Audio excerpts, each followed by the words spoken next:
Welcome to the GraySwan market overview for July 2026. July gave us records and crashes in the same week, and a buy call and a warning from the same bank. Let's walk through what happened and what it means for the way we invest. I'm GraySwan, Chief Investment Officer at GraySwan, and I'll be your guide through this month's markets. July was the month the market argued with itself, loudly and in public. South Korea had its worst month since the 2008 crisis. In money terms, Microsoft had the biggest one-day gain of any company in history. In percentage terms, other companies have risen more in a day. SpaceX, the biggest new listing ever, lost more than $1 trillion of value. Yet the S&P 500, the number that tracks America's 500 biggest companies, barely moved. JP Morgan's own analyst said buy in the same week their boss said he would not. At home, inflation rose to 5%, and the Reserve Bank, against almost every forecast, did nothing. This month's overview takes those mixed signals seriously instead of smoothing them over. How you behave when the signals disagree is what decides your long-term outcome. It closes with how our 4-unit trust funds are set up. Let's start with the scoreboard. On the surface, July was calm. Nothing moved more than 1.5% either way, but look 5 years back. Global bonds have lost money for 5 full years, the longest losing stretch bonds have ever had, while South African shares and bonds lead the tables over 1 and 3 years. The monthly numbers were quiet, the 5-year ones are not. At home, inflation rose to 5%, its highest in 2 years. This is a fuel story. Petrol costs more than 30% more than a year ago, and diesel more than 50% more, while food prices are rising below 2% and slowing. And with the Reserve Bank now aiming at 3%, 5 is clearly too high. That set up the month's big local decision. And the decision against nearly every forecast was to do nothing. Only 3 of 20 economists saw it coming. The governor's reasoning was that this is an oil shock and that raising rates into it risks a recession. The rand fell more than 2% that day, and a September rise stays firmly on the table. We hold no strong view on who is right.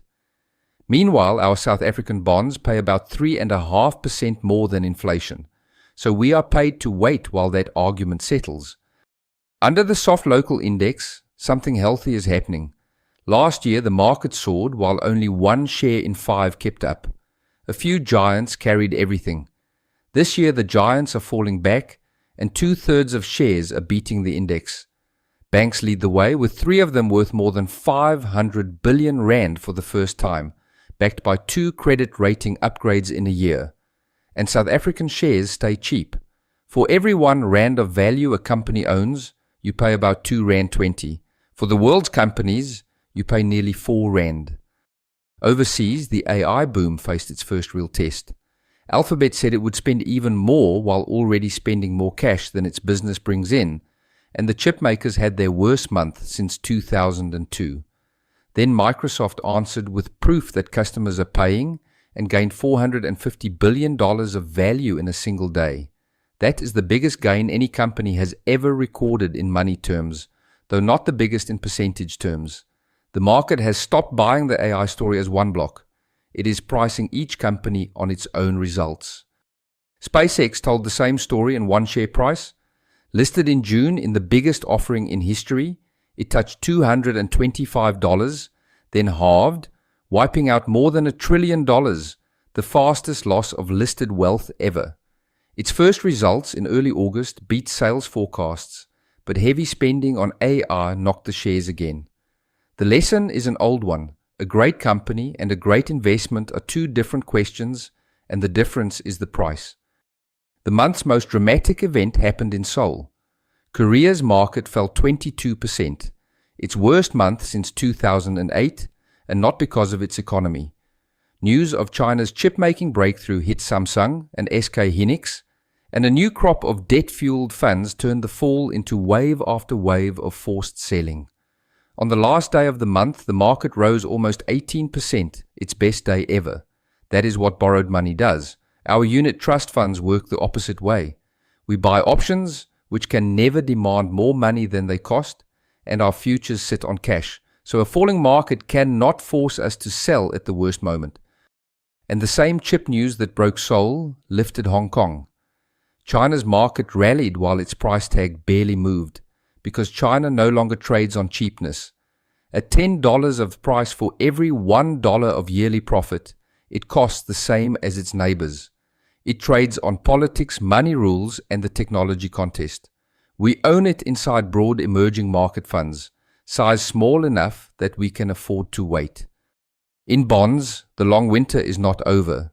America's main bond index has now spent 72 months below its 2020 peak. The old record was 16. America's 30-year bonds now pay 3% more than inflation, a level seen only in the panic days of 2008. And in July, even the long bonds' most loyal backer of 3 decades gave up.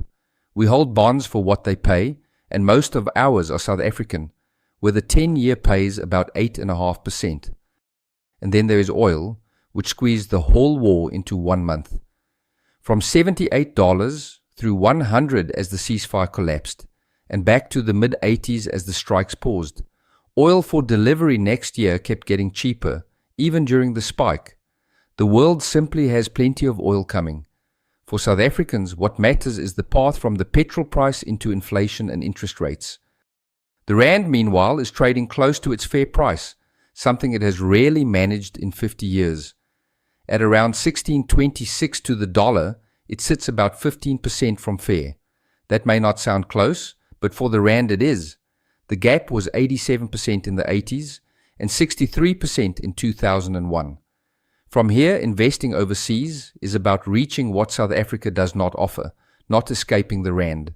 The investments themselves must do the work. Which brings us to the month's real theme. JP Morgan's analysts flashed a buy signal within days of their own boss saying he would not buy at these prices. Every forecaster in the survey sees the year ending higher, while ordinary Americans feel as gloomy as in a crisis. And through all of July's chaos, the market's fear gauge stayed at calm readings all month. When the signals disagree this loudly, we do not try to guess the winner. We rely on discipline instead. Finally, here is what we actually did about it. The 4-unit trust funds run the same design at 4 levels of risk. Growth investments, mainly shares, are 42% in the GraySwan SCI Cautious Fund. In the GraySwan SCI Worldwide Flexible Fund, they are 74%. Every piece of insurance we hold starts below today's prices. So the unit trust funds take the first part of any fall themselves, and the protection steps in on a deeper one.